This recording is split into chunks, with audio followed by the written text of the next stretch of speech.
ராமர் என்ன பண்றாரு, அவர் ஒரு கேள்வி கேட்கிறாரு யார்கிட்ட, வசிஷ்டர்கிட்ட. மகரிஷியே, இந்த அவித்தையாலும் அறியாமையாலும் உண்டாகும் நம் சம்சார நிலையை எப்படி அழிப்பது, இந்த சம்சாரம்னு சொல்லக்கூடிய இந்த அறியாமை என்பதை நம்ம எப்படி நம்ம அழிக்க முடியும், அதுக்கு உண்டான ஒரு வழியை சொல்லுங்க. அதை விட்டுட்டு நீங்க வெவ்வேறு விஷயங்கள்லாம் எனக்கு சொல்றீங்க, நீங்க சொல்றதெல்லாம் எனக்கு புரியுது, ஆனா இதுல நம்ம எப்படி இது பண்ண முடியும் அப்படின்னு கேட்கிறாரு. அதுக்கு வசிஷ்டர் சொல்ல ஆரம்பிக்கிறாரு, அறியாமை ஆன்மாவை சுற்றி இருக்கக்கூடிய முட்கள் போன்றது. இந்த ஆன்மா எப்பயும் அதுவாதான் இருக்குது.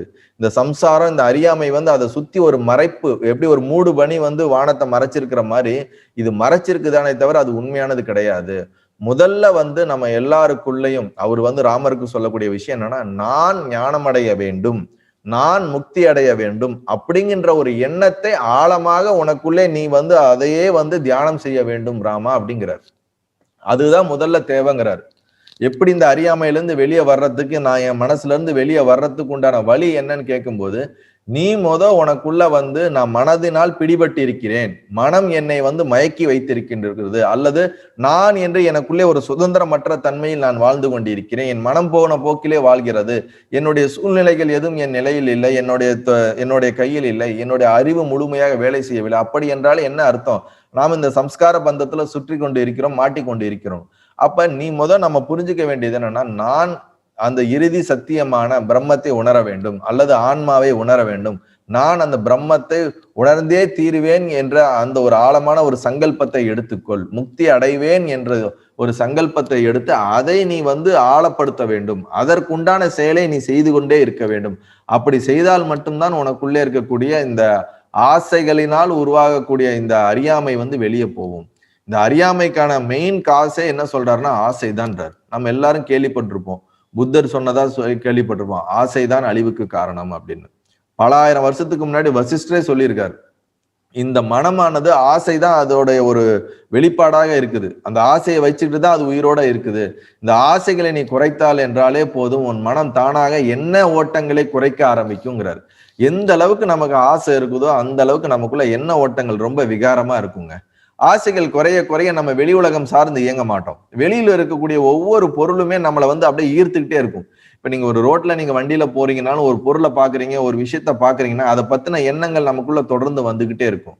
அது தொடர்ந்து கண்டினியூ ஆகணும்னாவே நமக்கு அந்த பொருள் மேல ஒரு ஈர்ப்பு இருந்தாதான் அதை தொடர்ந்து நமக்குள்ள கண்டினியூ ஆகும். எவ்வளவோ விஷயங்கள் பாக்குறீங்க, பல விஷயங்கள் உங்களுக்குள்ள திருப்பி திருப்பி உங்களுக்குள்ள எண்ணம் வர்றதில்லை. ஆனா ஒரு சில விஷயங்கள் மட்டும் வருதுன்னா அது சார்ந்து நமக்குள்ள ஏதோ ஒரு ஈர்ப்பு இருக்கு. அந்த ஈர்ப்புனாலதான் அந்த எண்ணங்கள் திருப்பி திருப்பி நமக்குள்ள வந்துகிட்டே இருக்கும். இல்லாட்டி எண்ணங்கள் திருப்பி வராது. சோ அப்ப அந்த வெளி சார்ந்து இருக்கக்கூடிய, இந்த உலகம் சார்ந்து இருக்கக்கூடிய பொருள்கள் மேல இருக்கக்கூடிய பற்றுதலை நாம் குறைக்க வேண்டும். இந்த பற்றுதல் குறையவில்லை என்றால் நமக்கு ஆசை என்பது குறையாது. ஆசை குறையவில்லை என்றால் நமக்கு அறியாமை போகிறதுக்கு வாய்ப்பே கிடையாது. ஏன்னா ஆசை குறைந்தாதான் மட்டும்தான் நம்ம மனதைக்குள்ள இருக்கக்கூடிய எண்ணங்கள் குறையும். எண்ணங்கள் குறைந்தாதான் நமக்குள்ள விழிப்புணர்வு அதிகமாகும். விழிப்புணர்வு அதிகமானா மட்டும்தான் நான் யார் என்ற அந்த சத்தியத்தை நானாகவே நம்ம புரிஞ்சு கொள்ள முடியுமே தவிர வேற எந்த ஒரு வழியும் இல்லை நீங்க சொல்லிடுறாரு.